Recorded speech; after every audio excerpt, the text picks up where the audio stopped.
Hello, good afternoon, all of you FIB students. Are you listening to me? Yes, ma'am. Good afternoon. Good afternoon. Okay. Yes, ma'am. So, shall I start? Shall I start? Shall I Yes, ma'am. start? Okay. Yes, ma'am. So, which was the last point? Which was the last point? Do you remember something? Do you note down something else? Scope of environment, ma'am. Huh? Scope of environment. Okay. So, today I am going to discuss the new question, the relationship between the man and environment. The man and environment are the two words has occupied almost all the spheres known to be recorded history. From the beginning, the man firmly believes that he is the ultimate source, he is the ultimate force that manipulates vagaries of the nature.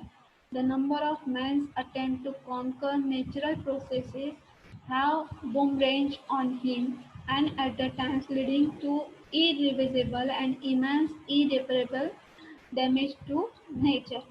तो यहाँ पे ऐसा बताया गया है कि जो man और एनवायरनमेंट ये जो दो शब्द हैं तो उनका मोस्ट प्रोबेबली बरसों से एक रिलेशन रहा है। Okay, they are spoken together. Okay, उन्होंने पूरा का पूरा जो हिस्ट्री है वो जो स्फीयर्स है, फिजिकल स्फीयर्स या ऑल जो स्फीयर्स है, सोशल कल्चरल ऑल स्फीयर्स है, ये सब उन्होंने ऑक्यूपाई करके रखा है।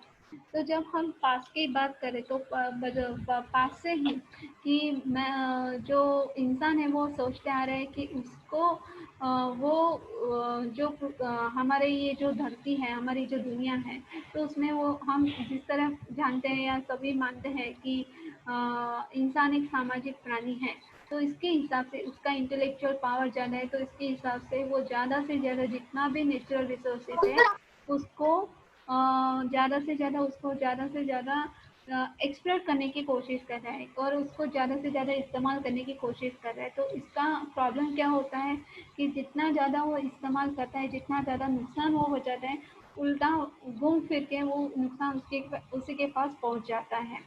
तो इसकी वजह से लिखा हुआ है at the times leading to the irreversible and immense irreparable damage to the nature. वो ज़्यादा से ज़्यादा जितना ज़्यादा एटमॉस्फेयर का इस्तेमाल करता है, नेचुरल रिसोर्सेज का इस्तेमाल करता है, वो जितना नुकसान पहुँचा है वो खुद को ही अपने आप को नुकसान पहुँचाता है।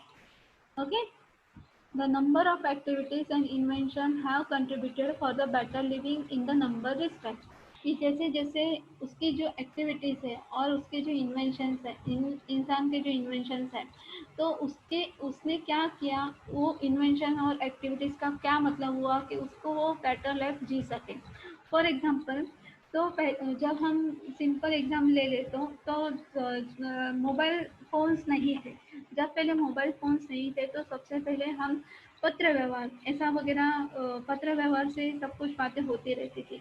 लेकिन बाद में घर में लैंडलाइन आए और लैंडलाइन के बाद मोबाइल फ़ोन आए, कॉर्डलेस फ़ोन आए और कॉर्डलेस के बाद मोबाइल फ़ोन आए। तो जब भी अभी के जब मोबाइल फ़ोन्स की बात कर रहे हैं तो इतने पतले, इतना स्लिम ट्रिम रहता है कि मोबाइल कहाँ पे रखा है या किस तरह से रखा है वो भी हमें पता नहीं चलता। So that activities and invention have contributed in the better living in the number of respects। Some of his activities to improve the quality of his life backfire due to the lack of forethoughts and inability to foresee the long-term effects of his development। तो उसका मतलब क्या हुआ? उसका मतलब ये हुआ कि जो उसकी जो सोच थी, लैक ऑफ फॉर थॉट्स के लंबा ना सोचने की, और उसकी जो इनएबिलिटी थी कि अगर मैं ये करूँगा तो इसका परिणाम क्या होगा। फॉर एग्जांपल, उसने जो इंसान ने इन्वेंशंस और एक्टिविटीज़ की कि फॉर एग्जांपल अभी जो मोबाइल फ़ोन्स वगैरह है या कुछ और भी हम जो व्हाट्सएप वगैरह या ट्विटर्स या वी चैट या फेसबुक, तो इसकी वजह से क्या उसने क्रिएट तो किया, एप्लीकेशन क्रिएट किया, लेकिन उसकी इम्पैक्ट मेरे सोशल लाइफ के, मेरे फैमिली लाइफ पे क्या होगी उसने बहुत दूर का नहीं सोचा। तो जिसकी वजह से उसके रिलेशन लोग अपने घर वालों के साथ खराब होते थे। ये एक एग्जाम्पल मैं यहाँ पे दे रही हूँ। Okay, so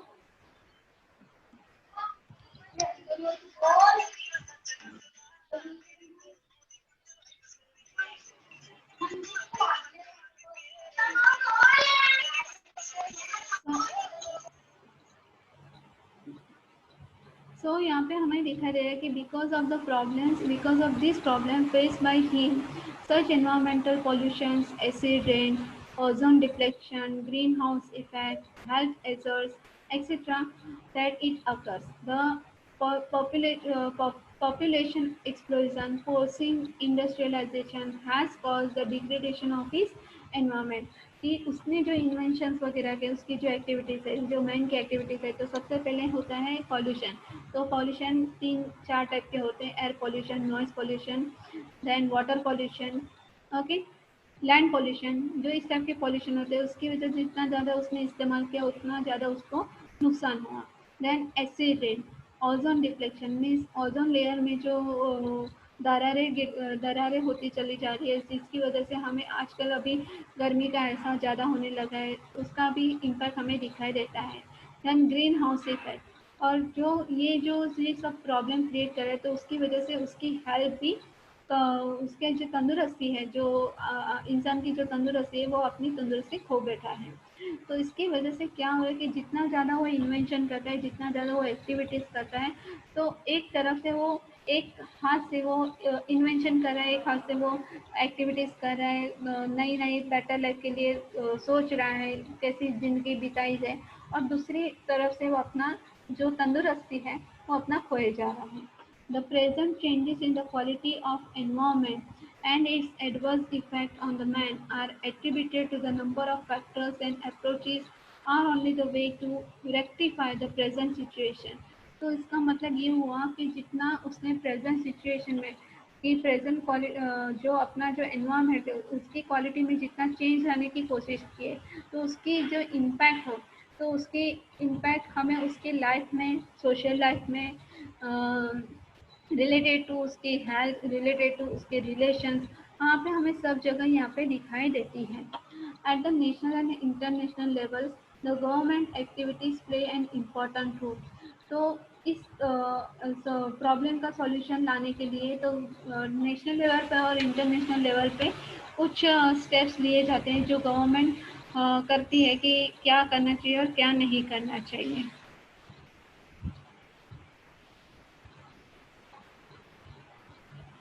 ओके, तो जैसे मैंने अभी बताया कि एसिड रेन क्या है, तो एसिड रेन की यहाँ पे आपको ये एक इमेज दिखाई दे रही है कि आप देख सके ये तालाब है, यहाँ पे सब फॉर एग्जांपल सब कार्स वगैरह है, यहाँ पे फैक्ट्री है, ये फैक्ट्री का ये जो धुआं है वो पूरे स्काई में जाता है, ये ऊपर जाता है, आसमान में जाता है, फिर उससे उसी से ये जो बारिश वगैरह होता है कि जितनी ज़्यादा गर्मी पड़ती है वो पानी का जो होता है वेपर होता है, the water transfer into the vapour, और उससे ये बादल तैयार होते हैं, उसके फिर से वही वो पानी ज़मीन पे आता है। तो इसी तरह से एसिड रेन का एक्सपीरियंस हमें मीन्स एसिड रेन होता है। तो जितना ज़्यादा पॉल्यूशन होगा तो उतना ज़्यादा एसिड रेन होगा। कुछ पूछना चाहते हैं आप? कुछ पूछना चाहते हैं? कोई पूछना चाहता है?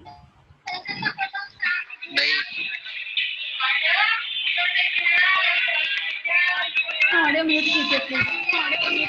जुनेद, जुनेद, अपना ऑडियो म्यूट कीजिए प्लीज। ओके, दूसरा है यहाँ पे आप ओजोन लेयर, तो ओजोन लेयर का भी कुछ ऐसे ही आपको ओजोन लेयर डिप्लेक्शन जैसे मैंने अभी बताया था।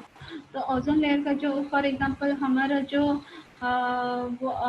जो यूनिवर्स है और यहाँ पे जो सन है उसके बीच में जो लेयर आता है ये, तो उसको ये हम बोलते हैं ओजोन लेयर, जो हमें दिखाई नहीं देता, लेकिन उसमें दरारें पड़ने की वजह से कि फॉर एग्जांपल ये जो सूरज की किरणें हैं तो डायरेक्टली हम पे आती है, तो इसकी वजह से हमें गर्मी का ज़्यादा, क्योंकि ओजोन लेयर में दरारें पड़ती गई है, इसकी वजह से हमें गर्मी का अनुभव या गर्मी हमें ज़्यादा लग रही है आजकल।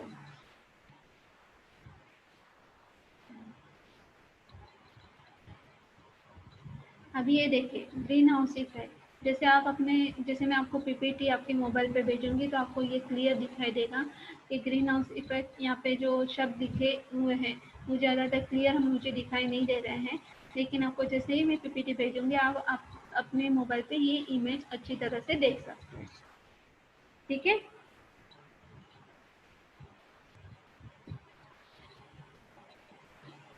ओके। तो अभी जो नेक्स्ट क्वेश्चन है, तो location is important component of the country. Location means हम जिस जगह पे रहते हैं वो लोकेशन किस लिए इम्पोर्टेंट है। तो जो मैन और एनवायरनमेंट वाला रिलेशनशिप वाला जो क्वेश्चन था वो कंप्लीट हो गया क्योंकि वो छोटा ही था। So may I repeat again if you don't understand? May I repeat again?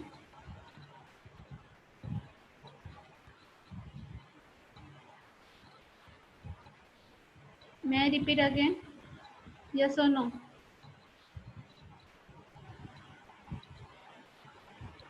Yes or no?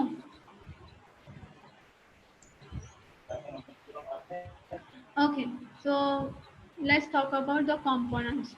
Okay, so components are the two types, natural और physical. Natural और physical first point, और दूसरा है human. तो natural और physical में उसके भी दो types हैं, abiotic and biotic. Abiotic को हम बोलते हैं non living और biotic को हम बोलते हैं living.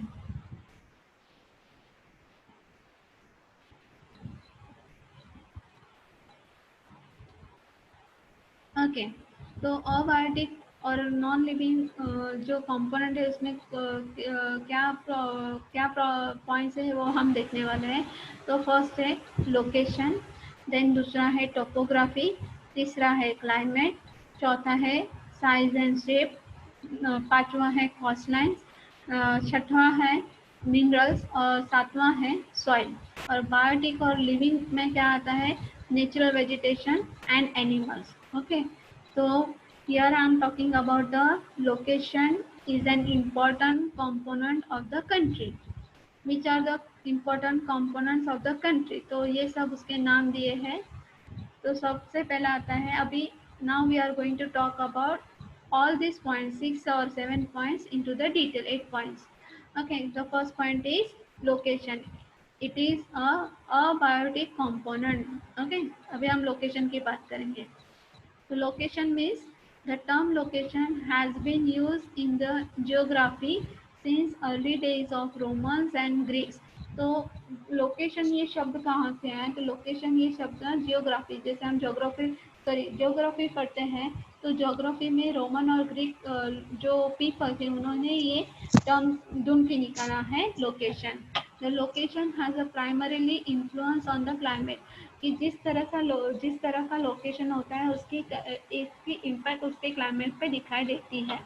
Absolute location referred in the terms of latitude and longitude, कि हम जो लोकेशन उसको रिफर करते हैं और उसके जो लोकेशन किस तरह से रिफर किया जाता है तो उसको हम बोलते हैं लैटिट्यूड और लॉन्गिट्यूड। लैटिट्यूड मीन उसको मराठी में बोलते हैं अक्षांश, और दूसरा होता है लॉन्गिट्यूड, उसको हम बोलते हैं रेखांश। रेखांश वृत्त और अक्षांश वृत्त हम ज्योग्राफी में पढ़ चुके हैं। For example, India location is 8 degree 4 minutes and 28 seconds and 37 degree 70 minutes and 53 seconds north latitudes. Okay, तो जब हम लोकेशन की बात करते हैं, भारत की लोकेशन की बात करते हैं, तो जो उत्तर का है नॉर्थ लैटिट्यूड्स मीन्स भारत का जो अक्षांश वृत्तीय है तो वो कैसा है 8 डिग्री 4 मिनट्स 28 सेकेंड्स, एंड दूसरा है 37 डिग्री 70 मिनट्स एंड 53 सेकेंड, इस तरह का है। देन इस लॉन्गिट्यूड्स मीन्स जो रेखांश वृत्तीय है, रेखांश है, तो वो किस तरह से है 68 डिग्री 7 मिनट्स एंड 3 सेकेंड्स, और दूसरा है 97 डिग्री 24 मिनट्स एंड 47 सेकेंड्स। तो इस तरह के हमें कुछ लोकेशन दिखाई देता है। It gives an idea about the countries product, people, level of economic and commercial development. तो लोकेशन में किस बारे में बताता है, तो लोकेशन हमें बताता है कि उस देश में किस तरह का प्रोडक्ट होता है, किस तरह के लोग रहते हैं, उनका इकोनॉमिक लेवल क्या है, उनका कॉमर्शियल डेवलपमेंट करता है, तो ये हमें लोकेशन पता चलता है। फॉर एग्जांपल हमारा जो दापोली है, हमारा जो कोकन एरिया है, रत्नागिरी डिस्ट्रिक्ट कोकन एरिया है, तो it is really means it is very nearest to the coastal area. It is nearest very it is very nearest to the beach. तो ये जो पोर्शन या ये जो लोकेशन हुआ तो उसको हम कोस्टल एरिया बोलते हैं, क्योंकि इसका लोकेशन बताया जाए तो उसका जो ज्योग्राफिक लोकेशन होगा तो ये उसको कोस्टल एरिया बताया जाता है. So do you understand this point properly? Do you understand this point properly? Yes. Yes. दूसरा है, ध्यान जरूर दीजिए क्योंकि जल्दी से समझ में नहीं आएगा. ये ईवीएस का थोड़ा सा ये ईवीएस इजी है, लेकिन आप ध्यान नहीं देंगे तो आपको समझ में नहीं आएगा. Location in the terms of its relation to the water bodies and land area. Okay, कि लोकेशन कहाँ से जुड़ा हुआ है, तो लोकेशन उसका जो वाटर बॉडीज होता है, लैंड एरिया कैसा है, वहाँ से हमको पता चलता है उस टाइप का उस एरिया का लोकेशन क्या है. The countries located near the sea have the maritime location. जैसे मैंने अभी आपको बताया कि हमारा जो रत्नागिरी है, हमारा जो कोकन है, तो उसको हम कोस्टल एरिया बोलते हैं क्योंकि उसको वो समुद्र किनारे के पास आया हुआ है. तो इसकी वजह से जो देश समुद्र के पास आता है उसको हम मैरीटाइम लोकेशन बोलते हैं. With the help of this location, we get the idea of continental maritime location. Continental जो 7 कॉन्टिनेंट है तो उसके हिसाब से हमें मैरीटाइम लोकेशन हमको पता चलता है. They are different types of maritime location, कि वो अलग अलग प्रकार के मैरीटाइम लोकेशन होते हैं. They are insular, peninsular, isthmian and littoral. ये जो शब्द हैं थोड़े से अलग है तो आप जरूर ध्यान देंगे. तो मैरीटाइम लोकेशन किस प्रकार के होते हैं, तो सबसे पहला होता है इंसुलर, दूसरा है पेनिसुलर, तीसरा है इस्थमियन एंड चौथा है littoral. So there are number of other advantages also.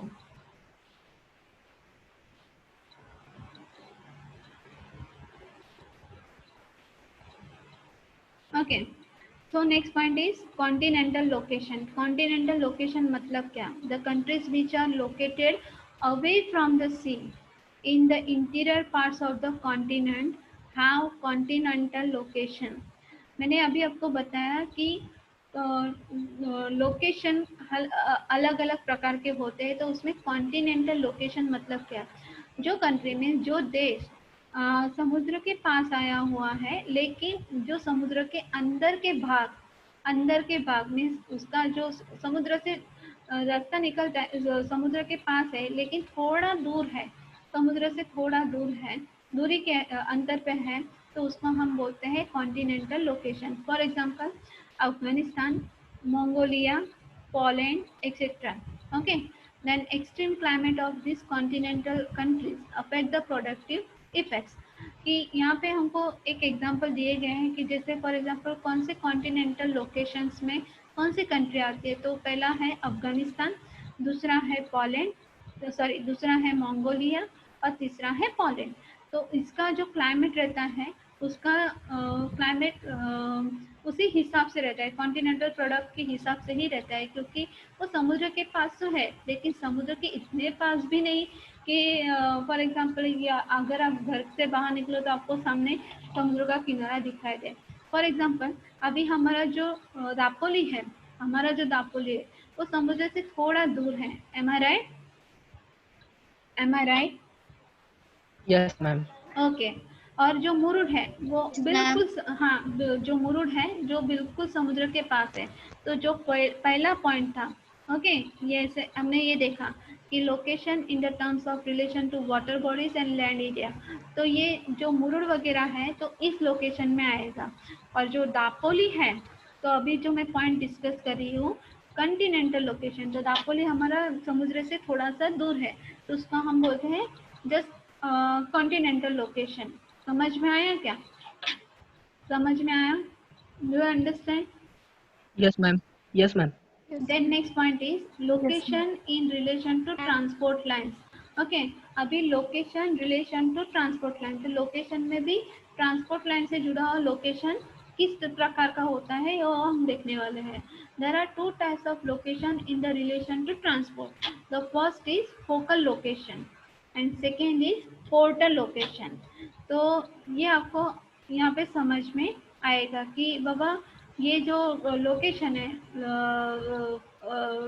Relation to transport, तो ये पहला है फोकल लोकेशन है, दूसरा है portal location.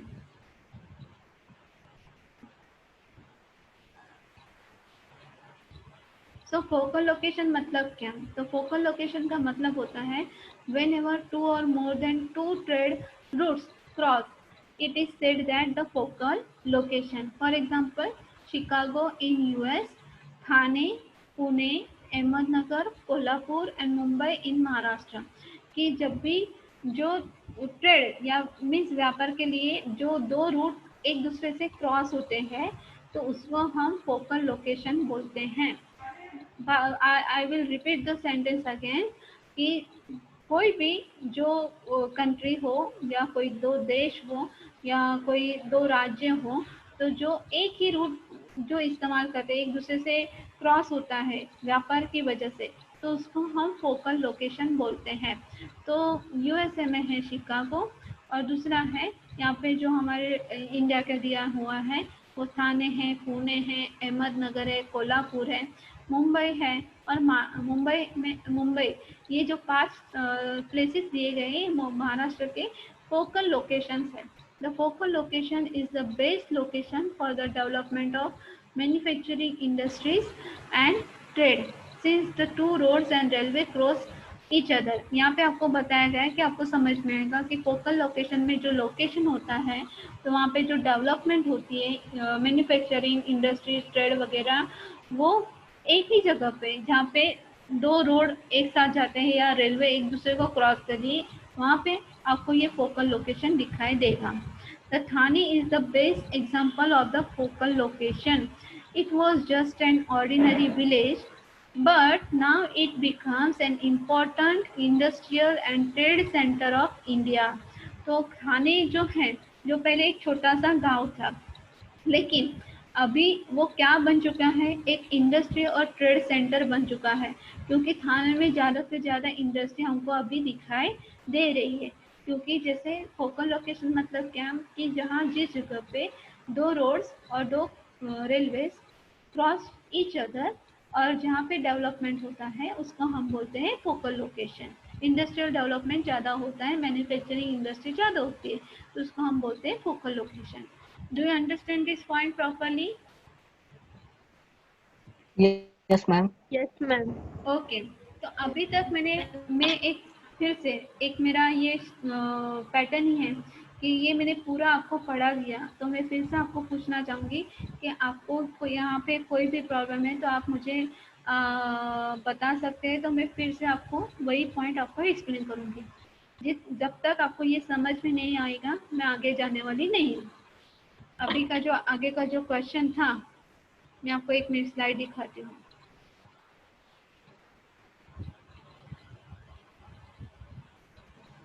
Man and relation वाला जो एक क्वेश्चन था, ये मैन और एनवायरनमेंट वाला, ये समझ में आया?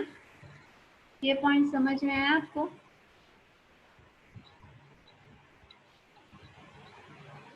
Hello hello, are you listening to me और are you sleeping? Are you listening to me और are you sleeping? Yes. Okay. No, no. Ma'am second point Yes, नहीं ma'am. समझा. कौन सा वाला नहीं समझा बताइए जरा, कौन सा वाला नहीं समझा? ये वाला आप मुझे बताएंगे तभी मुझे पता चलेगा कि क्या आपको समझा और क्या हाँ नहीं मैम. समझा. कौन सा वाला? नीचे वाला, नंबर ऑफ एक्टिविटीज. हाँ नंबर ऑफ हिज. हाँ हाँ. हाँ, तो इसमें क्या बताया गया है कि जैसे पास्ट से, फॉर एग्जांपल हिस्ट्री से हमको पता है कि बाबा पहले आदि मानव थे, कि उसके बाद जो फॉर एग्जांपल रिवॉल्यूशन हुआ, पहले फॉर एग्जांपल जैसे फॉर एग्जांपल हमको सिंपल एग्जांपल देना है तो ओके, जब हम पहले की पिक्चर देखें तो पहले की पिक्चर हमको कैसे दिखाई देती थी? पहले की जो 60-70s की जो पिक्चर थी वो हम कैसे दिखाई देती थी? तब कलरफुल थे क्या? कलरफुल स्क्रीन वाले टीवी थे क्या? नहीं, नहीं, तब वो कैसा था? ब्लैक एंड व्हाइट था। Black and white. Black and white था, ओके। तो ब्लैक एंड व्हाइट वो उस टाइम में था, 60-70s में था, ओके। तो अभी की जो टीवी है तो उसमें आपको थोड़ा सा चेंज, या थोड़ा सा नहीं, बहुत सारा चेंज आपको दिखाई देता है कि नहीं दिखाई देता है? इन्वेंशन दिखाई देता है कि नहीं दिखाई देता है? यस और नो? हाँ मैम। हाँ, जल्दी जल्दी रिप्लाई दीजिए आप। Yes ma'am. दिखाई देते हैं? ओके, जब आप छोटे थे तो शायद, जब फॉर एग्जांपल मैं अपनी बात करूँ कि जब मैं छोटी थी तो ओनिडा ये एक कंपनी का टीवी आता था, ओके। अभी वो कंपनी बंद हो चुकी है, अभी वो उस कंपनी का मिलता नहीं है। तो अभी हमें बहुत सारी कंपनी के हमको फ्लैट, हम बोलते हैं जैसे हम फ्लैट टीवी हमको मिलते हैं, ओके। तो इसकी वजह हम बोलते हैं एलईडी या एलसीडी वगैरह, ऐसा ऐसे टीवी हम देखते हैं। तो इन्वेंशन हुई कि नहीं? वो इंसान की इन्वेंशन और एक्टिविटीज हुई कि नहीं? क्यों? हाँ यस मैम। ये हुआ, ओके। जैसे मैंने आपको एक मोबाइल फोन का एग्जांपल दिया कि पहले घर घर में लैंडलाइन थे, हाँ, पहले हमको घर में, सबके घर में लैंडलाइन थे। तो जब भी घंटी बजती थी तो जब छोटे बच्चे रहते थे तो ये सीन तो आपने सभी सभी ने देखा होगा, आपने भी अप्लाई किया होगा कि जैसे ही घंटी बजती तो हम तुरंत दौड़ दौड़ के जाते थे और फोन उठाते थे, ओके। लेकिन उसके बाद क्या हुआ, थोड़ा सा चेंज, अभी सबके पास मोबाइल आ गए हैं, घर में सभी 8 या 10 जन रहते हैं तो कम से कम 7 लोगों के पास तो मोबाइल जरूर होंगे। तो अभी कोई लैंडलाइन रखेगा घर में? कोई लैंडलाइन रखेगा? तो आपके घर में लैंडलाइन मिलेगा आपको? नहीं। नहीं अभी नहीं मिलेगा। वो नहीं। इन्वेंशन हुआ, वो एक्टिविटीज हुई, नई एक्टिविटीज हुई। अभी किसी के घर में हमको लैंडलाइन फोन नहीं दिखाई देता, हमें अभी सभी के पास अपना खुद का एक पर्सनल मोबाइल रहता है।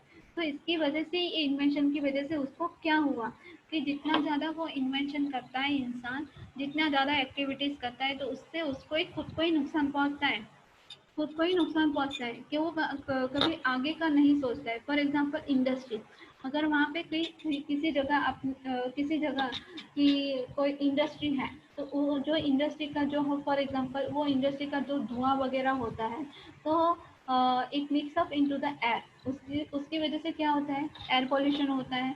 इंडस्ट्री फॉर एग्जांपल मैं आपको एक दूसरा एग्जांपल देती हूँ कि फॉर एग्जांपल कभी आप एयरपोर्ट पे गए हैं?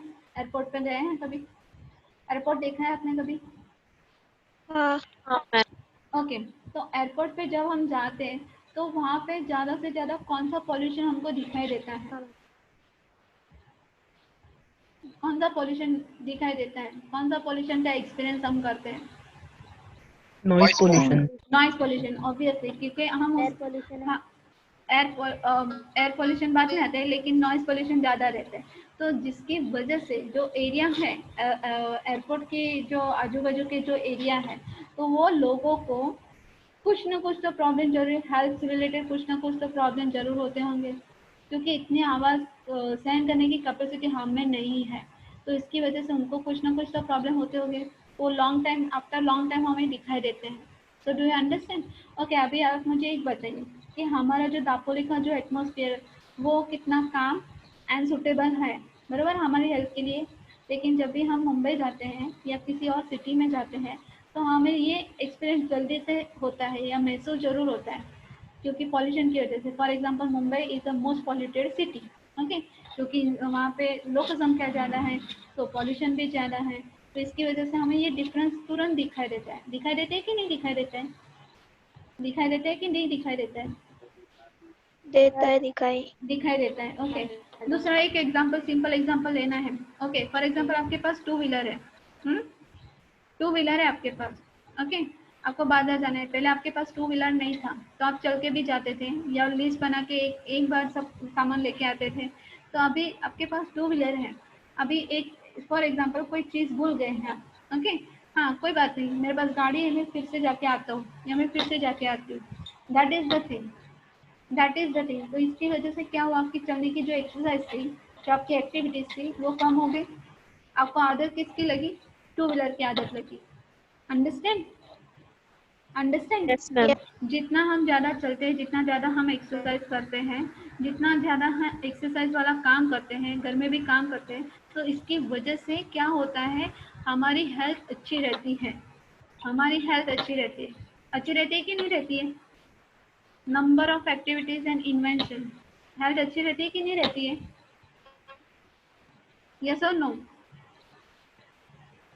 अच्छी रहती है। अच्छी रहती है। Yes. फॉर एग्जाम्पल आपको सिंपल से एक एग्जाम्पल, दूसरा एक सिंपल से एग्जाम्पल देती हूँ। फॉर एग्जाम्पल कपड़े धोने की मशीन, ओके, कपड़े धोने की मशीन, वॉशिंग मशीन हम जिसको बोलते हैं, ओके। तो जब हम खुद से हाथ से कपड़े धोते हैं तो पूरा थोड़ा सा एक्सरसाइज भी होता है, हमारा कपड़े भी अच्छे धुलते हैं। लेकिन अभी हम क्या करते हैं, हमारे कंफर्ट लाइफ के लिए हम क्या करते हैं, हाँ, कपड़े डालते हैं, डिटर्जेंट डालते हैं मशीन में और आधा घंटा रखते हैं, फिर वॉशिंग चालू कर देते हैं। हमको कुछ एक्सरसाइज मिली क्या उसमें?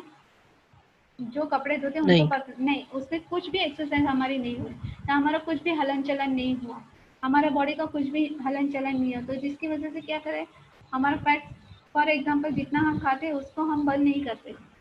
जितना हम खाते हैं, फॉर एग्जांपल जितने दिन में हम खाते हैं उसका एक्सरसाइज भी होना चाहिए ना। तो काम करने की जो आदत है, तो उसकी वजह से हमारी हेल्थ कैसी रहती है? अच्छी रहती है। कैसी रहती है? अच्छी रहती है। समझ में आया? Yes, ma'am. समझ में है? तो इसकी वजह से यहाँ पे दिखाया है, यहाँ पे बताया है कि number of activities and invention have contributed for the better living in the number respect, and some of his activities to improve the quality of his life backfired due to the lack of forethoughts and inability to foresee long-term effects of his development. Okay, for example, जैसे mobile की बात करें, for example mobile की बात करें, आपने सब घर की लाइट, रूम की लाइट बंद कर दी है और सिर्फ आप अपने अपने मोबाइल पे हैं, तो उसका कुछ इन्फेक्शन या कुछ इम्पैक्ट आपके आंखों पे होता है? आप आंखों पे होता है? आपने पूरा रूम का लाइट बंद कर दिया है और सिर्फ आप अपने मोबाइल पे कंसंट्रेट कर रहे हैं, तो आपके आंखों को थोड़ी सी तकलीफ होती है? हाँ होती हाँ है। हाँ। तो ये क्या है, इन्वेंशन आपको दे क्या, comfort love, you can chat with your friends, you are connecting to the world, but it damage to your health, it damage to your eyes. ज़्यादातर हम टीवी नहीं देख सकते, ज़्यादातर हम फॉर एग्जांपल मोबाइल में भी नहीं रह सकते। जैसे जैसे आपकी उम्र हो जाती है वैसे वैसे आपको पता चलता है। अभी आप छोटे छोटे बच्चों को भी देखिए, छोटे छोटे बच्चों को, जैसे फॉर एग्जांपल पहले लोगों को चश्मे नहीं लगते थे, चश्मा नहीं लगता है, चश्मे नहीं लगते थे, हाँ। अभी आप छोटे छोटे बच्चों को भी बहुत आप देखेंगे कि बड़े कांच वाला चश्मा लग रहा है। उसका मतलब क्या? बेटर लिविंग, बेटर लिविंग ना, टीवी के सामने बैठना है और खाना खाना है, खेलना कूदना नहीं है। तो उसकी वजह से क्या है, आंखों की आंखों को तकलीफ हो गई कि नहीं हो गई? एम आई राइट? हम चश्मा कब पहनते हैं? हम चश्मा कब पहनते हैं? जब हमें धुंधला दिखाई देता है। हम चश्मा तभी पहनते हैं जब हमें धुंधला दिखाई देता है या ठीक से दिखाई नहीं देता है, ओके। तो ये पहले की, अब जब हम पास्ट की और प्रेजेंट की कंपैरिजन करें तो हमें डिफरेंस दिखाई देगा, हेल्थ में जरूर डिफरेंस दिखाई देगा कि अभी के बच्चे और पहले के बच्चे, उनमें क्या डिफरेंस था कि पहले जो मैदानी खेल खेले जा रहे थे, अभी वो मैदानी खेल हमको दिखाई नहीं दे रहे हैं। अभी इंडोर गेम्स दिखा रहे हैं, बच्चे वीडियो गेम खेल रहे हैं, हाँ, जिसकी वजह से प्रॉब्लम्स क्रिएट हो रहे हैं। वीडियो गेम खेल रहे हैं और कुछ खेल रहे हैं, वायलेंस देख रहे हैं, तो इसकी वजह से मेंटालिटी में भी थोड़ा सा बदलाव आता है, हेल्थ में भी थोड़ा सा बदलाव आता है। अगर आप खाना ही खाया और सो गए तो क्या करेंगे? आपने कुछ भी काम नहीं किया घर में, खाना खाया और सो गए, तो उसकी वजह से क्या होगा? उसकी वजह से क्या होगा? आपकी हेल्थ अच्छी रहेगी? आपकी हेल्थ अच्छी रहेगी क्या? नहीं। नहीं। काम करो, खाना खाओ, थोड़ा काम करो, खाना खाओ, थोड़ा काम करो, साइकिलिंग करो, एक्सरसाइज करो, आधा घंटा वॉक करो, तो आपकी सेहत अच्छी रहेगी, नहीं तो आपकी सेहत अच्छी नहीं रहेगी। अंडरस्टैंड?